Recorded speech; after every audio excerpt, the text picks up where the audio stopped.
करते हैं अल्लाह के बाबरकत नाम से जो बड़ा मेहरबान और निहायत रहम वाला है। तमाम तारीफें मेरे अल्लाह रब्बुल इज़्ज़त के लिए हैं। खौफनाक कहानियों के मज़ीद नाज़रीन को मेरी तरफ से अस्सलाम वालेकुम। उम्मीद करती हूँ आप सब लोग खैरियत से होंगे, जहाँ होंगे खुश होंगे और मेरे चैनल पर खौफनाक कहानियों को बहुत पसंद भी करते होंगे। आज आप लोगों के लिए बहुत डरावनी कहानियाँ लाई हूँ जिन्हें आप लोग बहुत पसंद करेंगे। कहानी शुरू करने से पहले आयतल कुर्सी का हिसार कर लें और अगर आप लोग अकेले में कहानी सुन रहे हैं तो कमरे की लाइट ऑन करके सुने, क्योंकि अक्सर खौफनाक कहानियाँ सुनते डर लगता है। सिलसिला शुरू करते हैं आज की कहानियों का। आज की पहली खौफनाक कहानी तूबा शेयर कर रही है। तूबा कहती है, हम लोग लाहौर के रहने वाले हैं और आज आपके साथ हम लोगों की जिंदगी की भयानक तरीन कहानी शेयर करना चाहती हूँ। ये आज से 17 बरस पुरानी बात है। हम लोगों ने पहली बार गांव की शादी अटेंड करनी थी। सर्दियों का मौसम था। डीजी खान वाली साइड पर मेरे अब्बू के एक कज़न थे, उनके वहाँ पर घर थे, उस गांव में वो लोग रहते थे, गांव थे उनके वहाँ पर। उनके बेटे की शादी थी। वो कहते थे कि हमारे घर में पहली शादी है, आप लोगों ने ज़रूर आना है। हम लोगों ने आप लोगों के लिए ख़ास इंतज़ाम किया कि आप लोगों ने पहली बार गांव की शादी देखने आना है। वो जानते थे कि हम लोग कभी भी गांव में नहीं गए और हम लोगों को भी बहुत शौक़ था कि हम लोग गांव की शादी देखें। अब्बू ने बताया तो हम सब ने अब्बू को फोर्स किया कि हमने वो शादी देखनी है और हमने जाना है। अब्बू ने उनसे कहा कि ठीक है, मैं इन सबको लेकर आ जाऊंगा। उसके बाद हम लोग उस गांव की तरफ रवाना हो गए। डीजी खान के बाद वो गांव आया। खासा सफ़र करने के बाद जब हम लोग वहाँ पर पहुँचे, मैंने पहली बार गांव का माहौल देखा था। जैसे मेरे जहन में था वो बिल्कुल वैसे ही था। कच्चे मकान, मिट्टी के बने हुए घर, कच्ची दीवारें, कच्ची सड़कें, हर तरफ बड़े बड़े दरख्त, वो सब बहुत खूबसूरत था, शायद मेरे ख्यालों से भी ज़्यादा। तभी हम लोग एक बहुत बड़े घर के पास रुके। मिट्टी की एक हवेली नुमा घर था। मैं इसे देखकर बहुत खुश हुई। वो अंकल मकसूद का घर था, जो मेरे अब्बू के कज़न थे। वो बाहर ही खड़े थे हम लोगों को रिसीव करने के लिए। हम लोगों को देखकर, मिलकर वो बहुत ज़्यादा खुश हुए और उन्होंने हम लोगों को एक साइड पर हमारी गाड़ी पार्क करवाई और हम लोगों को घर के अंदर लेकर गए। मैं सारी चीज़ों को बहुत गौर से देख रही थी। मैं, मेरे 2 भाई और अम्मी अब्बू।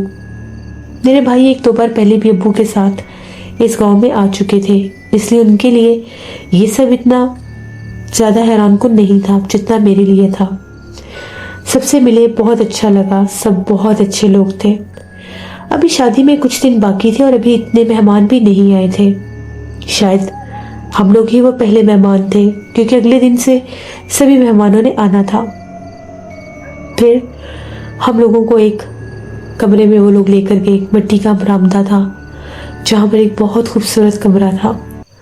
वहाँ पर मिट्टी की दीवारों वाले कमरे, उनकी खिड़कियाँ, उसमें बिछे हुए वो बिस्तर, सब बहुत प्यारा था। मैं बहुत एक्साइटेड थी और बहुत खुश हो रही थी। अंकल मकसूद की बेटी का नाम आयशा था। वो मेरे एज फेलो थी। उससे मिलकर मुझे बहुत अच्छा लगा। वो बिल्कुल मुझे ऐसे ट्रीट कर रही थी जैसे मेरी बहन है। खाना खाने के बाद हम लोगों ने थोड़ा रेस्ट किया तो आयशा कहने लगी, आओ मैं तुम्हें अपने घर की छत के ऊपर से सारा गांव दिखाती हूँ। उनका घर खासा ऊंचा था। मैं उसके साथ चली गई। ऊपर खुली फिजा में हवा बहुत ठंडी चल रही थी।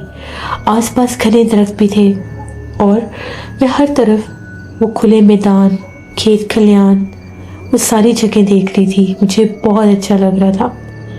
वहाँ पर उनका एक कमरा था जिसके ऊपर ताला लगा हुआ था और उसके ऊपर एक धागा भी बांधा हुआ था। मैंने पूछा, आयशा इस कमरे को ताला क्यों लगाया हुआ है और ये धागा क्यों बांधा हुआ है? उसने कहा नहीं कुछ नहीं, बस वैसे ही यहाँ पर कुछ पुराना सामान रखा हुआ है, इसलिए इसको ताला लगा दिया गया है। मैंने उससे कहा कि अच्छा ठीक है। हम लोग नीचे आ गए, 1-2 दिन वहां पर रहे। मैंने गांव की खासी जगह भी देखी। अब शादी के फंक्शन शुरू हो गए। आज मेहंदी थी, उस कमरे से भी कुछ सामान निकाला गया। मेहंदी का फंक्शन जो था, उनके घर का छत बहुत बड़ा था, वहां पर टेंट लगा के उसको अच्छी तरह से कवर करके, ऊपर से भी कवर था, वहां पर आग जलाकर उन लोगों ने बहुत प्यारा सेटअप किया हुआ था। मैंने खुद उस कमरे से कुछ सामान निकालते लोगों को देखा। उसके बाद फिर से उस कमरे को बंद कर दिया गया। फंक्शन शुरू हो चुका था, सब वहां पर बैठे थे। एकदम से मैं थोड़ी बोर होने लगी, मेरे सर में दर्द हो रहा था। वो गाने वगैरह सुन सुन के मैं वहां से बाहर निकलती, चलती चलती तीसरे छत की तरफ जाने लगी, जो ऊपर वाला हिस्सा था। जो ही मैं उस बरामदे के पास से गुजर रही थी जहां पर वो कमरा था, मुझे उस कमरे के अंदर से किसी की आवाज आ रही थी। अंदर कोई औरत बोल रही थी और वो ये कह रही थी, दरवाजा खोलो, मैं कमरे के अंदर हूँ, दरवाजा खोलो। मैंने जब आवाज सुनी तो आवाज कमरे के अंदर से आ रही थी। वो कह रही थी, दरवाजा खोलो, मैं कमरे के अंदर हूँ, किसी ने दरवाजा बंद कर दिया है। मैं बड़ी हैरान हुई कि ये क्या। मैं गई तो आयशा उधर अपने भाई की मेहंदी की रस्में कर रही थी। अब मैं किसको बुलाती, वहां पर किसी को नहीं जानती थी। मैं शहर में गई, वहां पर कुछ मुलाजिम और मुलाजिमा काम कर रहे थे। मैंने उन्हें कहा, ऊपर वाले कमरे की चाबी दे दो, वहां पर कोई औरत अंदर रह गई है और किसी ने ताला लगा दिया है। तो मुझे एक गांव वाले ने इशारा किया मुलाजिमा ने कि सामने चाबी है, वहां से ले लें। वो काम काज कर रही थी। जो ही मैं वहां पर गई तो लकड़ी का एक स्टैंड दीवार के साथ लगा हुआ था, जिसके ऊपर बहुत सी चाबियां लटक रही थी। वहां से मैंने जब देखा तो एक चाबी थी जिसके ऊपर धागा लपेटा हुआ था, वही धागा जो ऊपर ताले के ऊपर था। मैंने वो चाबी उतारी और छत पर चली गई और मैंने जाकर वो ताला खोल दिया। जो ही मैंने ताला खोला, मैंने कमरे का दरवाजा खोला, अंदर से बहुत तेज एक हवा का झोंका मेरे मुंह के ऊपर आया। मैं डर गई कि ये क्या। अंदर बहुत अजीब स्मेल भरी हुई थी। वो कमरा तो खाली था, वहां पर कोई सामान, कोई औरत, कुछ भी नहीं था। इस कमरे के अंदर दीवार के ऊपर कील लगे हुए थे, उन कीलों के साथ धागों का जाल बना हुआ था और उस जाल में कुछ तावीज लटक रहे थे। वो तावीज जब मैंने देखे मैं घबरा गई। अभी मैं उस कमरे को देख ही रही थी, एकदम से मेरा सर भारी होने लग गया। जो ही मैं पलटकर बाहर आने लगी तो मैं क्या देखती हूँ, जैसे सामने एक औरत खड़ी है। वो बहुत ज्यादा काले चेहरे वाली थी, उसका चेहरा बहुत ज्यादा डरावना था। मैं डर गई कि ये क्या है। तभी वो औरत तेजी से तीसरी छत की तरफ चली गई। मैं तो घबरा गई। मैंने उस कमरे का दरवाजा जल्दी से बंद किया, ताला नहीं लगाया, चाबी इसके अंदर ही लटक रही थी। मेरा सर चकराने लग गया। ऐसे लग रहा था मेरे सर में, मेरे दिमाग में जैसे हवाएं चल रही हैं। मैं जैसे ही टेंट्स की तरफ गई, कुछ मेरा ध्यान भटा। जब मैंने सबको वहां पर देखा, रोशनी देखी, मैं आग के पास बैठ के अम्मी ने मेरे चेहरे के बदले रंग देखे तो अम्मी कहने लगी, क्या हुआ है तुम्हें? मैंने कहा, मैं कुछ नहीं, मुझे ठंड लग रही थी। अभी मैं किसी को कुछ बताना नहीं चाहती थी, क्योंकि मैं जानती थी कि शादी वाले घर में अगर मैंने कोई बात की तो यहाँ पर मसला बन जाएगा, इतने मेहमान आए हुए हैं। मेहंदी का फंक्शन तकरीबन 1-2 घंटे और चला। उसके बाद मेहंदी का फंक्शन ख़त्म हो गया। हम लोग बहुत थक गए थे। हम लोगों का स्टेज इस कमरे में था। कपड़े वगैरह बदल कर हम लोग उधर चले गए। थोड़ी देर आयशा आई, बातें वगैरह की, वो भी सोने के लिए चली गई। जैसे ही आधी रात का टाइम हुआ, सब सो रहे थे। बाहर बहुत ठंड थी। एकदम से मुझे ऐसा लगा मेरे पाँव की तरफ से मेरे ऊपर ली हुई रजाई को कोई हटा रहा है। वाज़ेह तौर पर लग रहा था जैसे किसी ने मेरे पैरों से रजाई को खींचकर उतारने की कोशिश की है। मुझे लगा शायद बिस्तर से नीचे रजाई गिर गई है, भारी है। मैंने जब खींचना चाही तो वो किसी ने पकड़ी हुई थी। मेरी आंख खुल गई तो मैं क्या देखती हूँ कि सामने आयशा खड़ी थी। वो इशारा करके मुझे बुला रही थी। मैंने उसे पूछा क्या हुआ है। उसने चुप रहने का इशारा किया और मुझे बाहर बुलाया क्योंकि सब सो रहे थे। मैं उठी, मैंने शॉल ली। आयशा के सामने वो बाहर निकली और मैं उसके पीछे आई। वो मेरे सामने सीढ़ी चढ़ती हुई ऊपर जा रही थी। पूरे शहर में धुंध छाई हुई थी। मुझे बिल्कुल भी समझ में नहीं आ रहा था इतनी सर्दी में ये ऊपर क्यों जा रही है। उसने सीढ़ियों में खड़े होकर फिर मुझे बुलाया, इशारा किया। मैं फिर उसके पीछे ऊपर गई। जो ही मैं सीढ़ियों में पहुंची, ऊपर आयशा नहीं थी। सामने उस कमरे का दरवाजा खुला हुआ था और उसमें एक मध्यम सा बल्ब जल रहा था। अंदर से आयशा की आवाज आ रही थी, तूबा यहाँ पर आओ, जल्दी आओ, तुम्हें कुछ दिखाना है, इससे पहले कि सब जाग जाए। मैंने उसे कहा कि ये कौन सा टाइम है इतनी रात को ऊपर आने वाला, इतनी सख्त सर्दी है, मेरा तो जिस्म कांप रहा है ठंड से। मैंने अपनी शॉल और लपेटी और आंखें भरने लगी। जो ही मैं उस कमरे की तरफ गई, जो मंजर मैंने देखा उसे देखकर शायद मैं मर ही जाती अगर बेहोश ना होती। मैंने देखा सामने एक भयानक चेहरे वाली औरत जमीन पर बैठी थी। उसका चेहरा पूरी तरह से जला हुआ था। उसकी एक आंख थी और एक आंख नहीं थी। वो अपने सर के बाल बना रही थी। उसके बाल इतने अजीब थे कि एक तरफ बालों का ढेर था, उसके हाथ टेढ़े थे। वो खौफनाक आंखों से मेरी तरफ देख रही थी। जो ही मैंने उसे देखा, पहले तो मुझे यकीन ही नहीं आया कि ये है क्या चीज़। मुझे कह रही थी तुमने दरवाज़ा खोलकर मुझे निकाल दिया, आओ मैं तुम्हें कुछ भी नहीं कहूँगी। बस जब उसने ये लफ्ज़ बोले, मेरी चीख निकली और वहीं गिरी और बेहोश हो गई। मुझे नहीं पता मेरी चीख किसने सुनी और किसने नहीं। जब मुझे होश आया तो मेरे आसपास सब थे। मुझे ये बताया गया कि इन लोगों का एक मुलाजिम था जो ऊपर वाले हिस्से में एक कमरे में सो रहा था। जब उसने आवाज़ें सुनी तो उसकी आंख खुल गई। जब उसने मेरी चीख की आवाज़ सुनी तो वो भागा और उसने सबको जगाया। उन लोगों को जब पता चला कि मैं छत पर हूँ और मैंने वो कमरा खोल दिया है, सब बहुत ज़्यादा परेशान थे। अम्मी ने कहा कि ये तुमने उस कमरे का दरवाज़ा क्यों खोला है। मैंने उन्हें कहा कि वहाँ से एक औरत आवाज़ें दे रही थी मुझे बाहर निकालो, और इस कमरे से कोई सामान भी निकाल रहा था। तो आयशा कहने लगी वो इस कमरे से नहीं निकाल रहे थे, वो इसके साथ वाला कमरा है जिससे सामान निकाल रहे थे। इस कमरे को तो हमने कभी खोला ही नहीं है। ये कमरा पिछले 10 बरस से बंद है। यहाँ पर एक भयानक चुड़ैल कैद थी जिसने हम लोगों का जीना मुहाल किया हुआ था। हमारे घर में हर वक्त चीखों पुकार सुनाई देते थे। वो भयानक औरत हमें इस घर में रहने नहीं देती थी। जो ही आधी रात का टाइम होता था, वो हम लोगों के कमरों के दरवाजों पर दस्तक देती थी। हम लोगों के सहन में झाड़ू लगाती थी रात के वक्त और हम लोगों को आवाज़ें देती थी।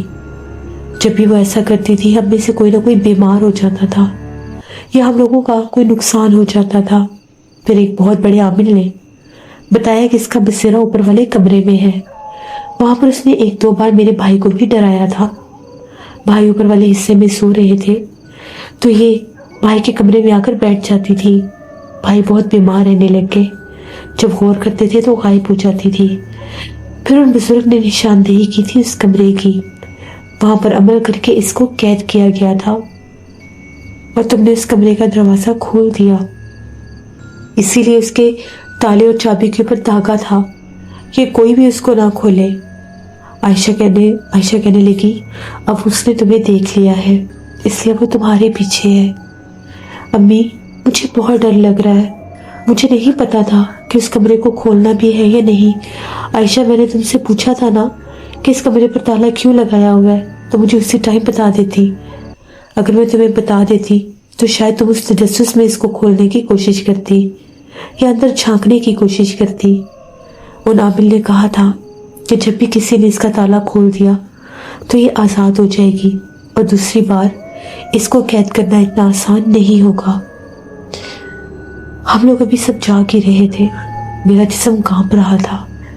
मैं खौफ से बहुत बुरे हाल में थी। तभी ऐसे लग रहा था जैसे छत के ऊपर कोई भाग रहा है। सब बहुत ज़्यादा डर गए। अंकल मकसूद, उनकी बीवी, बच्चे सब बहुत ज़्यादा परेशान थे। अम्मी भी बहुत परेशान थी और मुझे डांट रही थी, तुमने किसी को बुलाना चाहिए था, तुम्हें दरवाज़ा नहीं खोलना चाहिए था तूबा।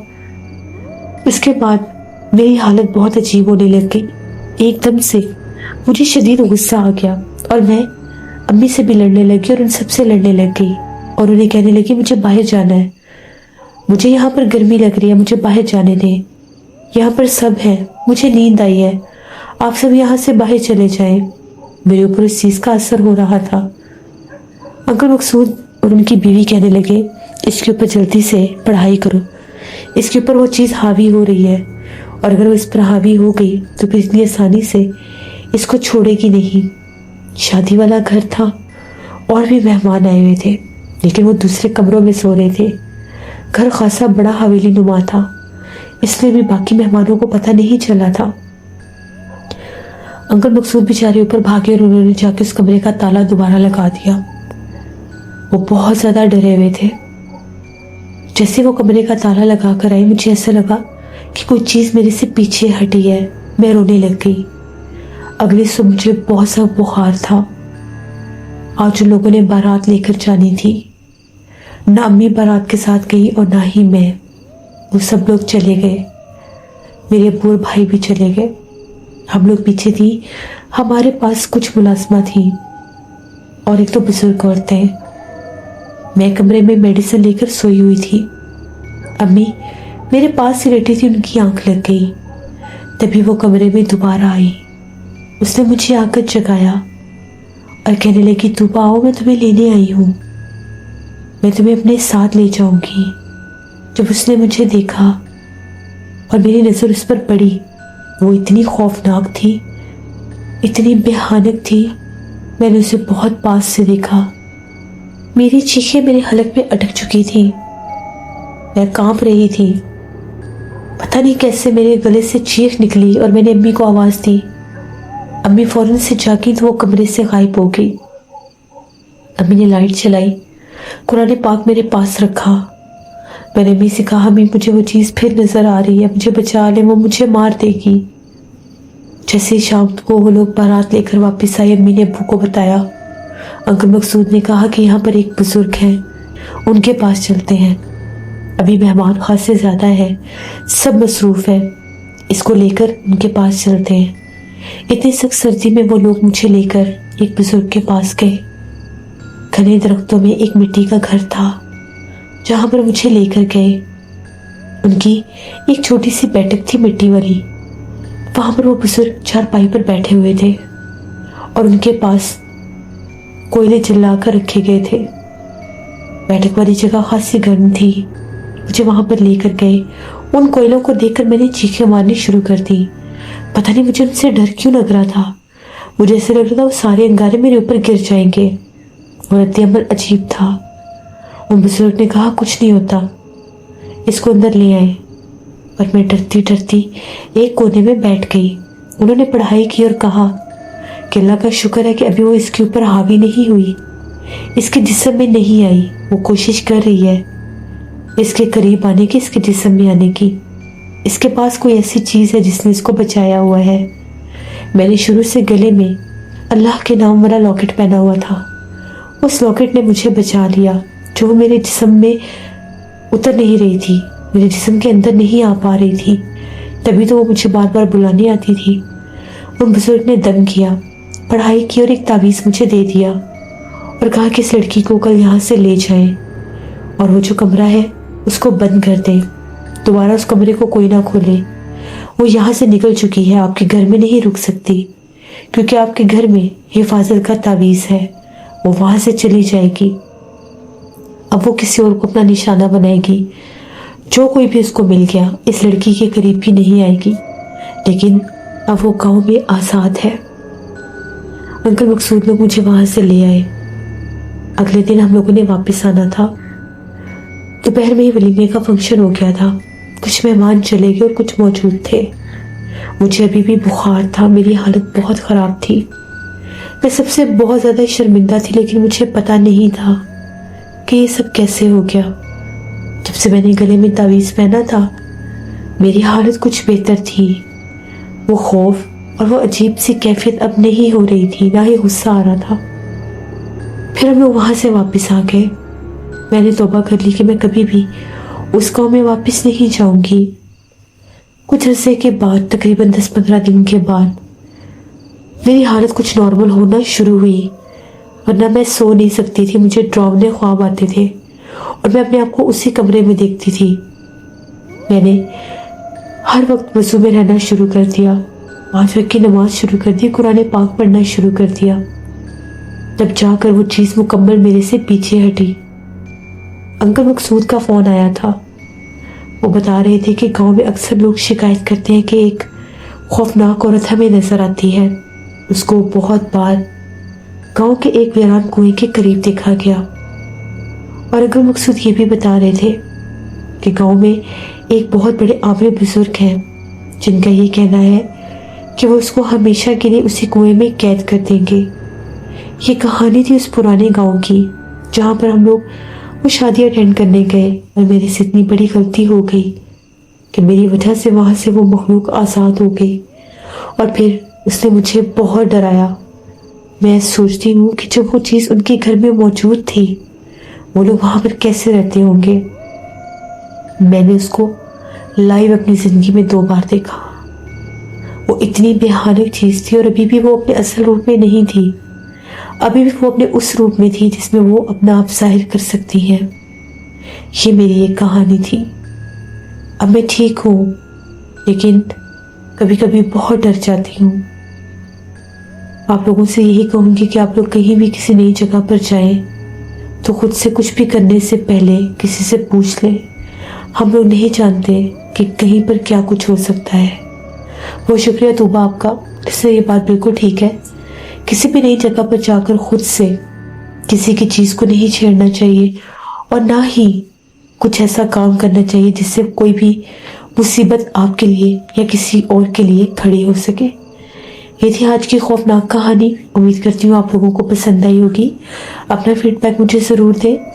जो लोग चैनल को विजिट कर रहे हैं, अभी तक सब्सक्राइब नहीं किया, तो मेरे चैनल को ज़रूर सब्सक्राइब करें। आप लोग भी अपनी हॉरर स्टोरीज शेयर कर सकते हैं डिस्क्रिप्शन बॉक्स में दिए गए ईमेल आईडी machine57@gmail.com पर। इसके अलावा आप लोग मुझे कमेंट बॉक्स में भी स्टोरी शेयर कर सकते हैं। मौसम चेंज होना शुरू हो गया है, आप सब लोग अपना बहुत ख्याल रखें और मेरे चैनल पर विंटर स्पेशल स्टोरीज भी स्टार्ट है। इंशाल्लाह परसों फिर मुलाकात होगी। जहाँ रहे खुश रहे। Thank you for listening my stories. Stay tune. Allah Hafiz.